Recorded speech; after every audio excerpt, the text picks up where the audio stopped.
My daughter's husband pulled out a chair, and I fell to the floor. What happened next shocked them. I had been looking forward to that evening for weeks. My daughter, Emily, and her husband, Mark, had invited me to their home for a family dinner. It wasn't unusual, but it wasn't frequent either. These days, invitations from them felt more like obligations than genuine gestures of love. Still, I dressed carefully, chose my neatest dress, pressed it twice, even polished my shoes. I tucked my graying hair into a bun and spritzed myself with a perfume I'd saved for special occasions. When you're a mother, no matter how old your child grows, you still want to be seen as someone of dignity, someone they can be proud of. I carried a dish of jollof rice I had cooked myself, balancing it carefully in my hands as I knocked on their door. When Emily opened it, her smile was faint, polite, not warm.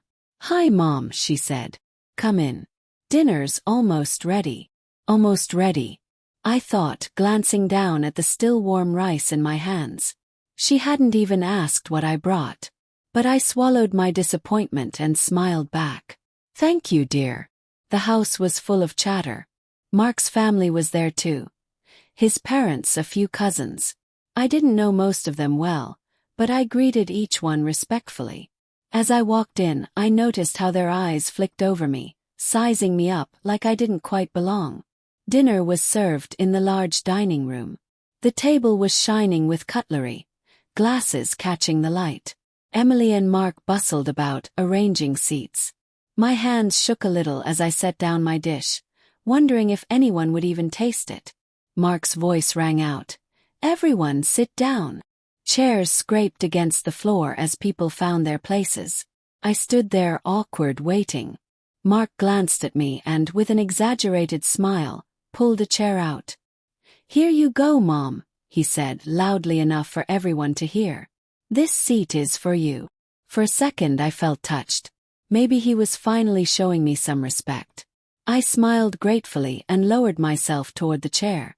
But before I could sit, Mark suddenly let go. The chair slid back, and I fell.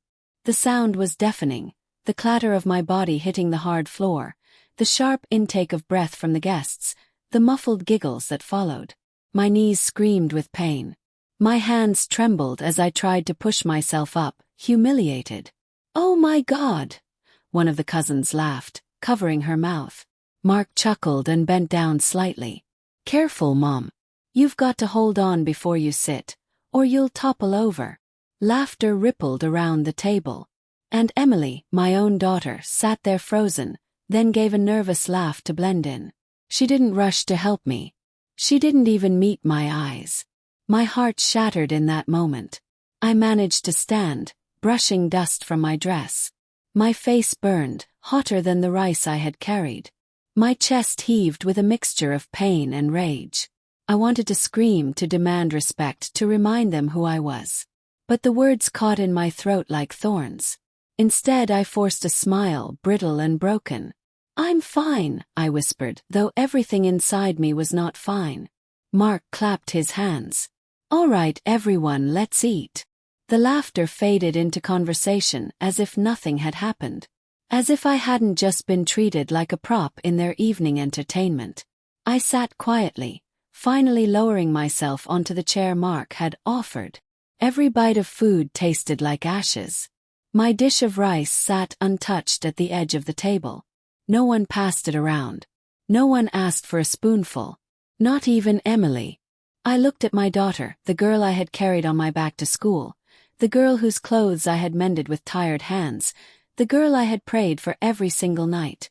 She kept her eyes fixed on her plate, refusing to acknowledge me. And in that moment, a thought pierced through me sharper than the fall itself. Family can wound you deeper than strangers ever could. I swallowed my tears, but inside something cracked. Something that would never be the same again. The chatter at the table continued, but for me, the evening had already ended. I sat stiffly, pretending to eat, though each mouthful lodged in my throat like gravel. My hands trembled slightly as I lifted the fork, and I kept my eyes fixed on my plate so no one would see the storm brewing behind them.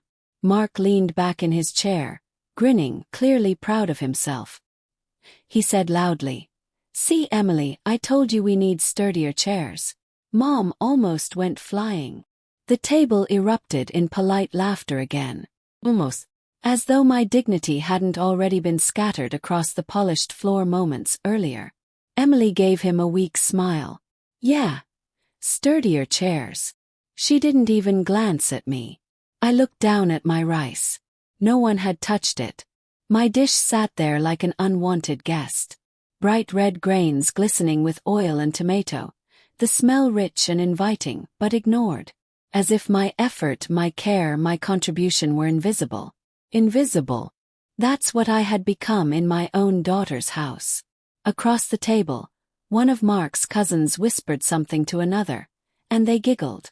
I caught fragments, clumsy, old, embarrassing. My ears burned. I wanted to leave right then. To stand up, grab my rice and walk out. But my pride wouldn't let me. I had been raised to endure, to hold my head high even when the world tried to push me to the ground. So I stayed. But inside I was shrinking. The children, my own grandchildren, were watching, their little eyes catching everything. Grandma fell down. The youngest squealed, laughing. He mimicked the way I had flailed, throwing his arms in the air and collapsing onto the floor in a dramatic performance. The others burst into laughter. Stop that, Emily said weakly, but there was no conviction in her voice. She didn't correct them, didn't remind them that respect begins with family. Instead, she allowed them to join in the ridicule.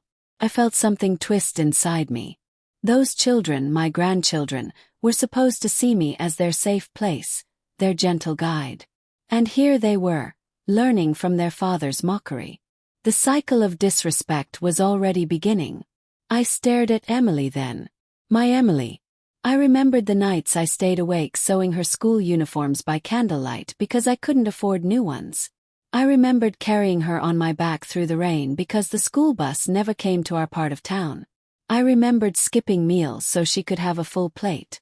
All those memories piled on top of me like heavy stones. And now here she was, sitting at the table, letting her husband and children laugh at me. Her mother, as if I were the evening's entertainment. I whispered under my breath, "What happened to you, Emily? Where did I go wrong?" Mark raised his glass. "To family," he said with a smirk. "And to laughter, because what's life without a little fun?" Everyone clinked glasses, voices echoing the cheer. I sat still, my hands folded in my lap, my throat burning. Fun. That was what he called it. My humiliation was his fun. When dinner finally ended, I gathered my things quietly. No one offered to walk me out. No one asked if I was all right. Emily gave me a quick hug at the door, but it was cold, distracted. "Thanks for coming, Mom. Drive safe. Drive safe." As if I were just another guest. Not the woman who gave her life for her. As I stepped out into the night, the cool air hit my face, and only then did I let the tears fall. They streamed silently, soaking into the scarf around my neck. I walked slowly to the car, every step heavier than the last. Inside, I sat for a long time before turning the key. My reflection in the rearview mirror looked back at me. Tired, aged, small. I had never felt so alone. But in the quiet of that moment, as the laughter from the house echoed faintly behind me, a seed of something else began to form inside. Not rage. Not even bitterness. Resolve.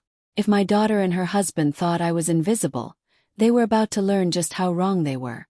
Driving home that night, I couldn't stop replaying the scene in my head. Laughter. The whispers. My own daughter's silence. The pain wasn't just from the fall. It was from the realization that the girl I had poured my entire soul into had forgotten who I was. And so, as the streetlights blurred past my window, memories came flooding back. Sharp, vivid, unrelenting. I was only 24 when my husband died. Emily was barely 5. I can still see that day as clearly as yesterday. His body carried out on a stretcher, neighbors whispering, the weight of widowhood crashing down on me all at once. One moment I was a wife with dreams of a simple, happy life. The next, I was a single mother with a child depending solely on me. We had nothing. No savings. No relatives offering support. Just a small, leaking house and a little girl with big brown eyes looking up at me asking, "Mommy, are we going to be okay?" I smiled through tears and said yes. But inside I had no idea how. I worked any job I could find. During the day, I sewed clothes for neighbors, hemming skirts, mending torn shirts, patching school uniforms. My fingers blistered from the needle, my eyes strained under dim light, but I never complained. At night I cleaned offices in the city. I would leave Emily with a kind neighbor, kiss her forehead and whisper, "Sleep well, my darling. Mommy will be back before you wake." Sometimes I came home so exhausted I couldn't even remove my shoes before collapsing on the bed. But no matter how tired, I always checked on her first, brushing her hair back, watching her chest rise and fall, whispering a prayer that she would have a better life than me. There were days we had nothing to eat but plain rice. I remember one night clearly. Emily had asked for chicken because one of her classmates had it in their lunchbox. Had no money. So I went to the market just before closing, begging a butcher for the scraps they were about to throw away. He gave me a small piece of bone with barely any meat on it. I boiled it into a watery soup, flavored with onions. I told her it was chicken stew. She ate happily, smiling, her little hands clapping with delight. I forced a smile too, swallowing my own tears along with the thin broth. Education became my obsession. I was determined Emily would not end up like me. Barefoot, uneducated, invisible. I sold vegetables by the roadside to pay her school fees.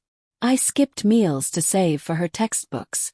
When she was in high school, she once begged me for new shoes because her old ones had holes. I couldn't afford them. So I worked late sewing until my fingers bled, took on double cleaning shifts, and finally bought her those shoes. The look on her face, pure joy, pure gratitude, made every sacrifice worth it.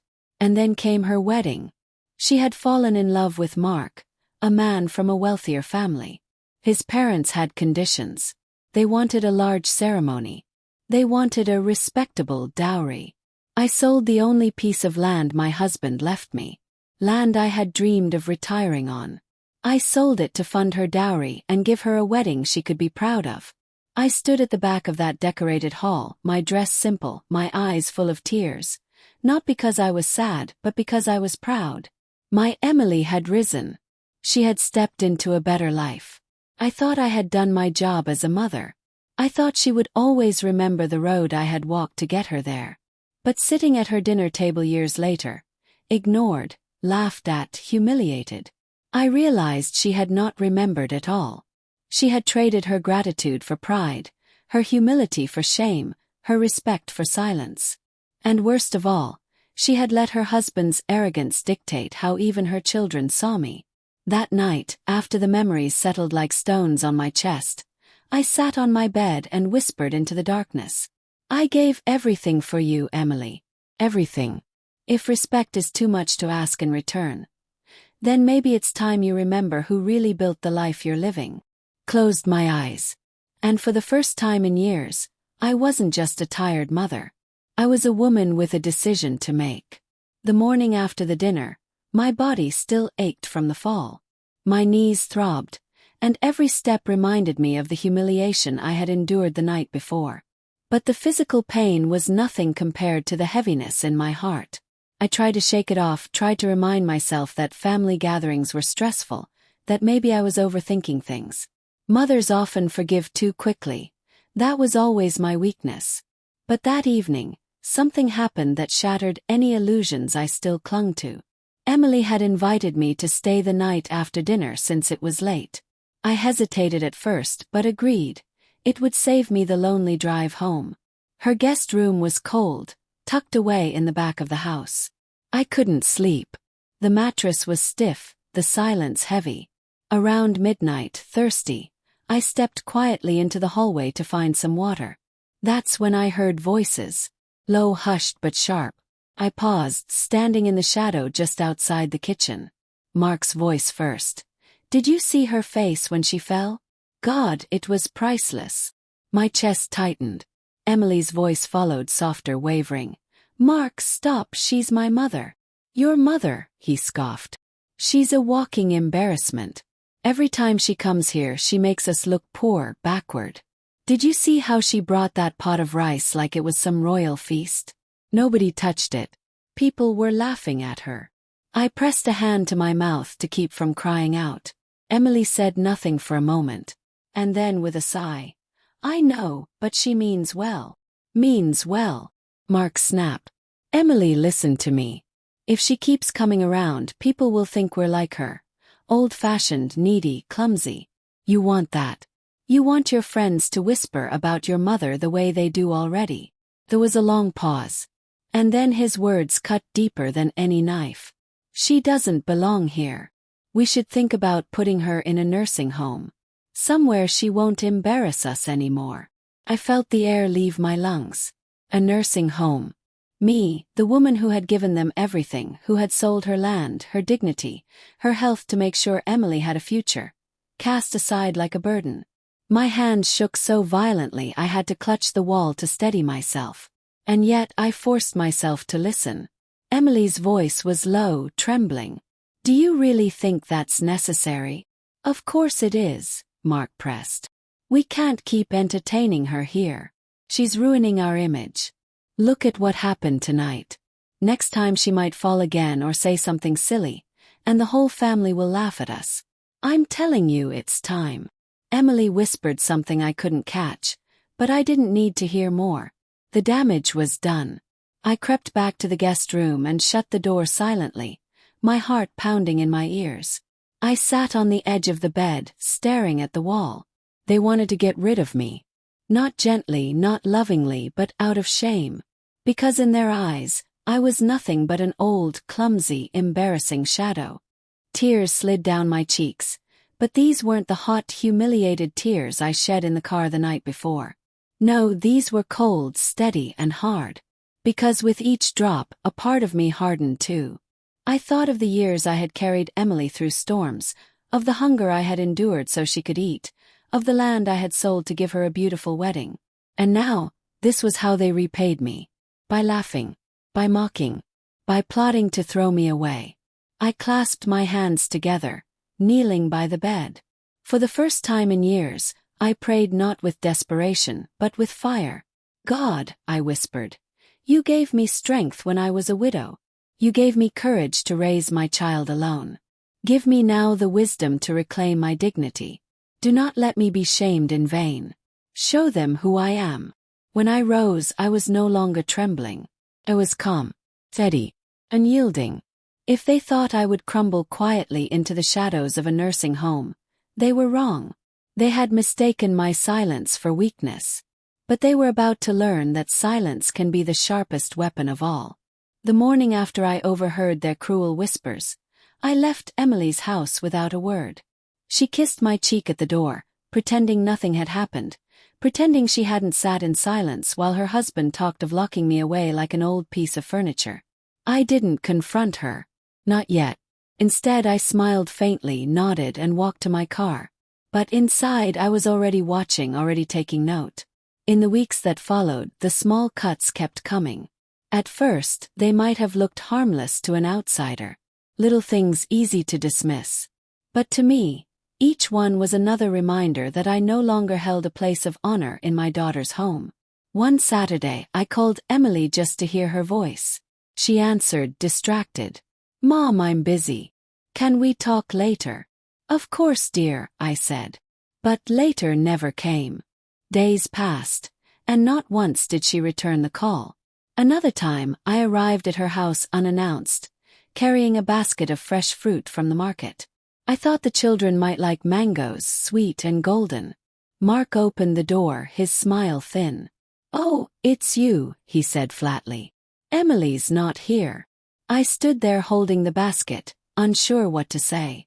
Do you want me to leave these for the kids? Asked gently. He shrugged. Sure, just put them on the porch. We're busy. Busy.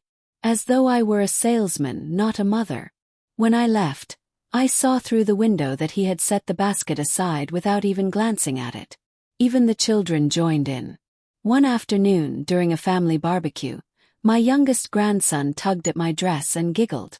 Grandma, Dad says you walk funny. Show us your wobble walk. The others laughed, mimicking me, swaying their little bodies back and forth in cruel imitation. I froze, my heart sinking. Emily hushed them weakly. Kids, don't be rude. But the damage was done. I wasn't just invisible anymore. I was becoming their joke. Still, I stayed quiet. I began to notice details they had forgotten, because they never expected me to pay attention. I noticed the unpaid bills tucked under a pile of magazines in the living room. I noticed the whispers between Emily and Mark about mortgage payments. And most of all, I remembered what they seemed to have forgotten, that when they married, half the money for this very house had come from me. I had signed the papers. I had kept the deed. I was still, in the eyes of the law, a co-owner. Every insult, every slight, I folded into myself like paper. I stored them away, not as bitterness but as fuel. When Emily ignored my calls, I wrote it down. When Mark mocked me at the table, I remembered his exact words. When the children laughed at me, I etched the sound into my memory. Piece by piece, I was gathering the evidence, not for a courtroom, but for the day when I would finally stand and remind them of the truth. One evening, I sat at my small kitchen table, going through an old wooden box. Inside were documents, birth certificates, marriage records, receipts. And there, folded neatly, was the property deed. My hands trembled as I unfolded it. My name stared back at me in bold letters. This house, the very house where they mocked me, where I fell to the floor to the sound of laughter, was not theirs alone. It was mine too. I smiled faintly, tucking the paper back into the box. They thought I was powerless. But power is not always in loud voices or cruel words. Sometimes it lies in quiet patience. Sometimes it waits until the right moment to strike. That night, as I knelt by my bed, I prayed again. Lord, give me the strength to endure until the right time. Let me not be bitter, but let me be firm. Show my daughter that respect is not a gift. It is a debt. And when I rose, I felt lighter. Because I knew the day was coming when silence would no longer be my weapon. It would be truth. And truth, once spoken, cannot be ignored. It happened one Sunday evening, a few weeks after the barbecue where even my grandchildren had joined in mocking me. Emily had invited me again, though this time the tone was different. She didn't ask, she informed me. We're having dinner. Come if you want. I almost refused. But something in my heart told me this was the night.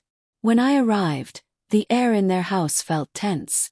Mark strutted around the living room, a glass of wine in hand, his voice booming as he bragged to a cousin about his new business deal. Everything you see here, he said, sweeping his arm around the room, is mine. The house, the cars, the life, we built it all. His cousin nodded, impressed. Emily smiled faintly, proud to be standing beside her husband. I sat quietly in a corner, listening, letting his arrogance fill the room. When dinner was served, Mark took his seat at the head of the table. He glanced at me with that same smirk I had seen the night I fell. Mom, he said loudly, don't worry, I'll hold the chair this time. The table erupted in laughter again. I didn't smile. I didn't even flinch. Instead, I folded my napkin neatly in my lap and looked at him squarely. Thank you, Mark. But I'll manage on my own. Something in my tone must have surprised him, because his smirk faltered. As the meal went on, the conversation turned to finances. Mark boasted about how much he had invested, how successful he was. Then, almost as if he couldn't resist, he said, This house is mine. Every brick, every tile. I worked for it. I set my fork down, my hands steady, my voice calm. Actually, Mark, I said softly, that isn't true. Silence fell. Mark blinked. Excuse me. I leaned back in my chair, meeting his eyes. Half of this house is mine. My money built it. My name is still on the deed. Emily's fork clattered to her plate. Mom. I turned to her gently. Did you forget, Emily? When you married, I sold the land your father left us. That money went into this house. And when the papers were signed, I kept my share. Legally, This house is as much mine as it is yours. The entire table went still. Mark's cousin looked from me to him, wide-eyed. Mark laughed nervously. That's ridiculous. Emily, tell her. But Emily's face had drained of color. She remembered. Mark, she whispered. She's telling the truth. His laughter stopped. He turned to me, his bravado slipping. You mean to tell me all this time you had? Yes, I interrupted. My voice was calm, but it carried the weight of decades. All this time I've let you live here. All this time I've kept quiet. But don't mistake silence for weakness. The air was heavy. Emily lowered her gaze, shame flooding her eyes. For once, she couldn't hide behind her husband's shadow. Mark, red-faced, muttered something under his breath, but no words could undo the truth. The cousin shifted uncomfortably, clearly eager to leave. I picked up my fork again, my voice steady. You call this house yours, Mark. But without me it wouldn't even exist. So the next time you laugh at me, the next time you try to push me aside, remember that you are sitting in a house I helped build. No one spoke for the rest of the meal. The silence was different this time. It wasn't the silence of mockery or dismissal. It was the silence of people who had just been reminded of a truth too heavy to ignore. That night, as I left their house, Emily walked me to the door. Her voice was small. Mom, why didn't you ever say anything? I looked at her, my eyes tired but firm. Because I wanted you to respect me for who I am, not for what I own.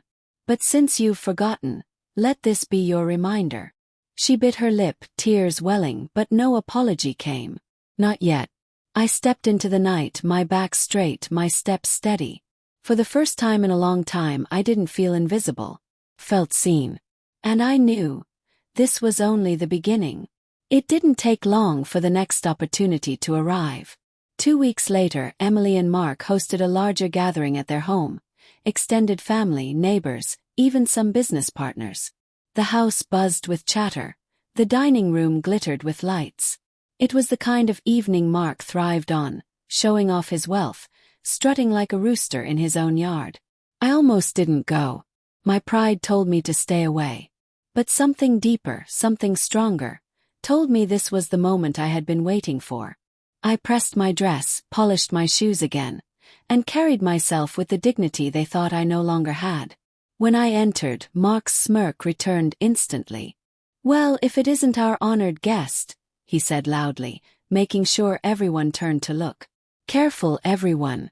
Hold your chairs tight, or Mom might end up on the floor again. Laughter broke across the room. My cheeks burned, but I didn't shrink this time. I stood tall, my gaze steady on him. I didn't respond. Not yet. Dinner was served. The long table groaned with food. People laughed, talked, clinked glasses. Mark, as usual, dominated the conversation, bragging about his business, his family, his house. At one point he raised his glass and said, "To hard work. Everything you see here is the fruit of our labor.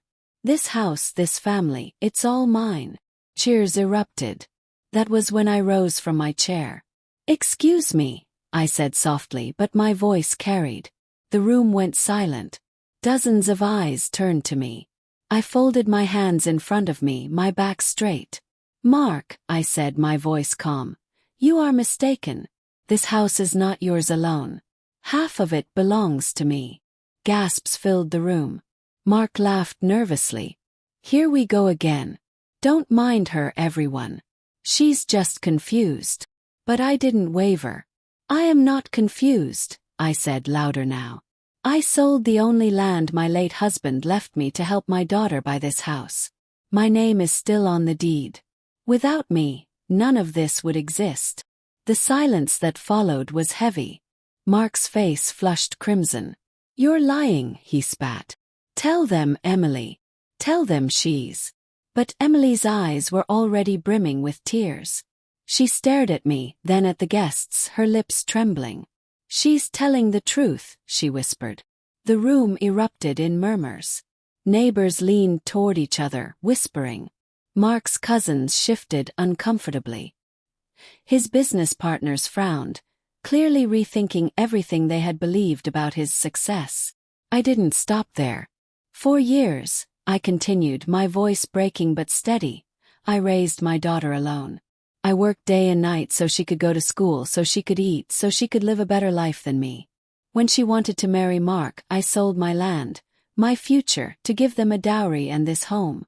And what did I receive in return? Laughter. Mockery. Disrespect in front of strangers. My fall to the floor was not an accident. It was a game. A game played at my expense. A murmur of shock rippled through the room. Some of the women covered their mouths, shaking their heads. A neighbor whispered, "After all she did for them? Shameful." Mark tried to laugh it off. "Oh, come on. You're exaggerating. It was just a joke." "A joke?" cut in, my voice sharp. "Was it a joke when you whispered about sending me to a nursing home? Was it a joke when you taught my grandchildren to mock me?" Gasps filled the room again. Emily's face crumpled. "Mom, you heard that," she whispered. "Yes," I said, my voice cracking. "I heard it all. And I will not be silenced anymore." The room was frozen. Mark sputtered, searching for words, but none came. I reached into my bag and pulled out a folded paper, the deed. I placed it on the table in front of everyone. "Here is the truth," I said firmly. "If I am nothing but a burden, then tomorrow you and your arrogance can find another place to live. Because I will not be disrespected in a house that I helped build." The murmurs turned into open condemnation. Neighbors shook their heads. One elderly aunt muttered, "She gave everything for them, and they repay her with shame?" Mark sat back, his face pale, his bravado shattered. Emily covered her face with her hands, sobbing quietly. For the first time in years I felt something stir inside me. Not bitterness, not sadness, but dignity. They had tried to make me invisible. But in that moment, before family, neighbors, and friends, I was seen. And no amount of laughter could erase the truth. The room had gone completely still after I laid the deed on the table. It was as though the walls themselves were holding their breath. The murmurs that followed weren't soft anymore. They were sharp, cutting, filled with judgment. "Did you hear what she said?" Someone whispered. "Her own daughter allowed this." Another voice hissed. "What kind of man laughs at his wife's mother like that?" Every word struck Mark like a blow. His face had drained of color, the smug arrogance wiped clean. He sat back, shifting uncomfortably in his chair. His jaw tightening as though he wanted to speak but no words would come. For once, the man who always had something clever, something cruel, something loud to say, was silent. Emily's face was blotched red, her eyes wet with tears. She stared at the table, unable to meet anyone's gaze. Her hand trembled as she reached for her glass, but she didn't drink. I could see the storm inside her, the shame of being exposed, the regret pressing down on her, the guilt she had buried for years finally bubbling to the surface. When I caught her eyes, just for a moment, she looked like a child again. Helpless. And for the first time in a long time I felt her shame, not my own. The guests didn't linger. People excused themselves quickly, murmuring awkward goodbyes, eager to escape the tension that filled the house like smoke. By the time the last one left, the silence was unbearable. The only sound was Emily's soft sobbing. Mark stood abruptly, shoving his chair back so hard it scraped against the floor. "This is ridiculous," he muttered, his voice shaking with anger and humiliation. "I won't sit here and be disrespected in my own house." I rose slowly, my hands folded calmly in front of me. "Your house," I said softly. "You should choose your words more carefully, Mark. Because as of tonight, everyone in this neighborhood knows the truth. And the truth cannot be buried." He glared at me, his lips pressed into a thin line, before storming out of the dining room. Emily remained at the table, her shoulders shaking. "Mom," she whispered. "I'm so sorry." Her voice cracked, the words tumbling out of her like broken glass. "I let him talk me into things. I let him convince me that you were embarrassing. I should have stood up for you. I should have defended you. Instead, I sat there and let him laugh. I let my children laugh. Her voice broke completely, and she buried her face in her hands. For a moment I didn't move. I simply watched her. The same daughter I had carried on my back through rainstorms. The same little girl who once ran to me after school with wide eyes and stories. And now, here she was, broken by the weight of her own choices. I walked slowly to her side and placed a hand on her shoulder. "You forgot yourself, Emily," I said quietly. "You forgot where you came from. But forgetting doesn't erase the truth. The truth always finds a way back." She sobbed harder, clutching my hand like a lifeline. "Please forgive me, Mom," she whispered. "I don't deserve it, but please." I didn't answer right away. My heart ached, but I also knew wounds this deep don't heal with one apology. "I will think about forgiveness," I said softly. "But forgiveness is not just a word, Emily. It is action. It is change. And you must prove with your life that you will never let this happen again." The grandchildren wondered in then, their little faces confused. "Grandma, are you mad at Mommy?" the youngest asked, clutching my dress. I bent down and cupped his cheek, forcing a smile through my tears. "No, sweetheart. I'm not mad. But sometimes grown-ups forget how to be kind. And it's our job to remind them." He nodded solemnly, though I knew he didn't fully understand. But maybe one day he would. That night, as I left their house, I felt the shift. The neighbors had seen. The extended family had seen. The mask of arrogance Mark wore had been stripped away in public. And Emily had finally seen herself clearly for the first time in years. The power balance had shifted. No longer was I the silent mother who could be mocked without consequence. No longer was I the burden they whispered about sending away. I was their foundation. And now everyone knew it. That night, after the house emptied of guests and the silence finally settled, I returned to the small guest room where I had been staying. The air was heavy, charged with everything that had happened. I sat on the edge of the bed, my hands folded in my lap, listening to the faint muffled voices in the other room, Emily and Mark arguing. His voice was harsh, clipped. "Do you realize what she's done? She humiliated me in front of everyone. My partners were there. Do you know how this makes me look?" Emily's voice was softer but shaking. "No, Mark. You humiliated yourself. And you humiliated her. My mother has given us everything and we treated her like dirt. Tonight was the first time she stood up, and we deserved every word." The argument escalated. Doors slammed and then silence. Hours later I heard a knock at my door. "Mom, can I come in?" Her voice was small, trembling like the little girl I once knew. "Come," I said. Emily stepped inside, her face streaked with tears. She sat down beside me, her hands twisting in her lap. For a long moment she didn't speak. She just stared at the floor.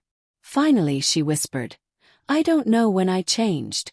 I don't know when I stopped being your daughter and started being his shadow. But somewhere along the way I forgot who raised me.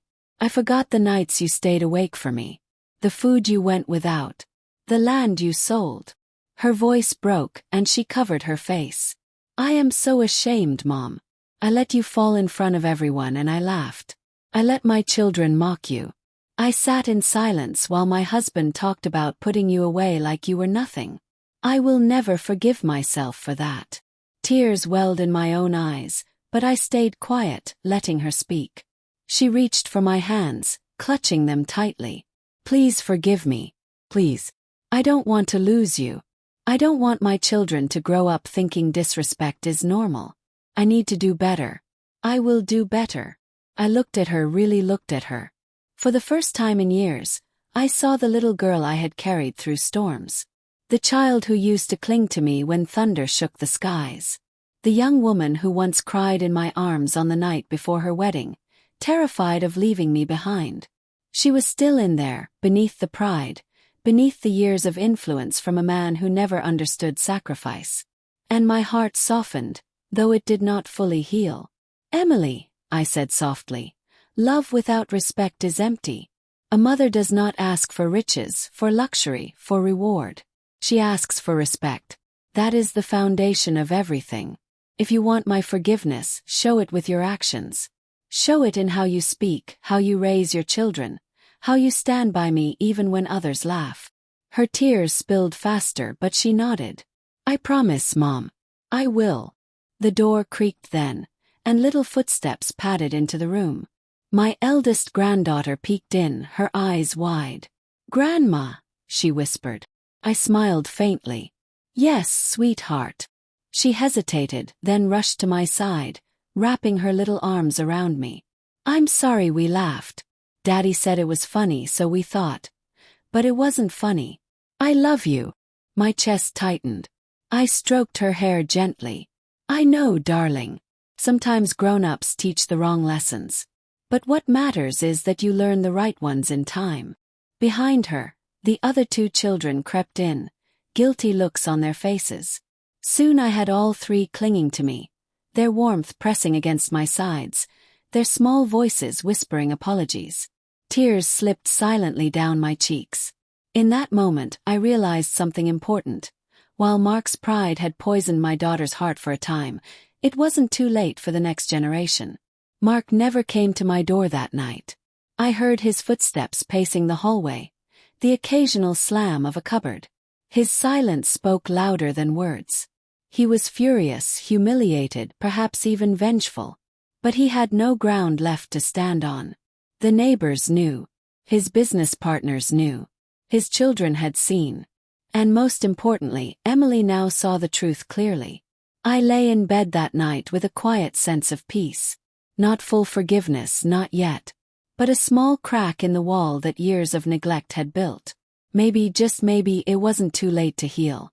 The morning after that long, heavy night, sunlight streamed through the curtains of the guest room. I rose slowly, my body stiff but my spirit steadier than it had been in years. In the kitchen, I found Emily already awake. She was cooking, really cooking, not for her husband or for herself but for me. Good morning, Mom, she said softly, her eyes searching mine for some trace of forgiveness. I nodded. Good morning, Emily. The children sat at the table, unusually quiet, waiting for me to sit before they touched their food. It was a small gesture, but it filled my heart with warmth. They were learning. They were watching. Mark, however, wasn't at the table. He lingered in the background, his pride still bruised, his eyes avoiding mine. For once, the man who always spoke the loudest had nothing to say. And that silence was enough. Over the weeks that followed, change began to show itself. Emily called me more often, sometimes just to hear my voice. She invited me over not for show, not for appearances, but because she genuinely wanted me there. She began telling the children stories of my sacrifices, the nights I stayed up sewing, the land I sold for her wedding, the years I struggled to keep food on the table. And slowly, I watched the children's eyes fill with respect, not laughter, when they looked at me. One evening, when I brought over my jollof rice again, Emily set it at the center of the table herself. This, she told the children firmly, is your grandmother's recipe. Without her, we wouldn't have this home or this family. You will eat it with gratitude. The children dug in happily. And for the first time in years, my food, my effort, was seen, tasted, appreciated. Mark kept his distance. He spoke less, laughed less, and when he did glance my way, it was with a mix of shame and resentment. But he no longer mocked me. Perhaps it wasn't love, perhaps not even respect, but it was restraint. And for me that was enough. Because he now knew the truth. The house he sat in, the family he tried to dominate, the very foundation beneath his feet, was not his alone. It had been built on my sacrifice. And that truth could not be undone. One Sunday, Emily sat with me on the porch after dinner. The children played on the lawn, their laughter carrying in the evening breeze. Mom, she said quietly, I don't know if I'll ever deserve your forgiveness. But I want you to know I remember now. I remember everything you did for me. And I will spend the rest of my life trying to honor you the way I should have all along. Tears welled in my eyes, but this time they weren't bitter. They were soft, healing. Forgiveness is not about deserving, Emily, I said gently. It is about remembering. Remembering where you came from, who stood for you when no one else did. If you can remember that, and live it, then forgiveness will follow. She leaned against me, her head on my shoulder, and for the first time in years, I felt like I had my daughter back. That night, as I lay in bed, I thought about everything that had happened. The fall, the laughter, the humiliation, the silence, the reckoning, and I realized something important. Family can hurt you deeper than any stranger. But family, when it finally opens its eyes, can also heal wounds you thought would never close. I whispered a prayer of gratitude into the darkness. Thank you, Lord, for dignity restored, for lessons learned, for a love that, though broken, can still be mended. And so, to anyone who listens to my story, let this be your lesson. Never forget the hands that raised you. Never mock the sacrifices that built your future. For the day you do, the truth will rise, and it will humble you. Respect is not optional. It is the foundation of love. Without it, even family becomes strangers.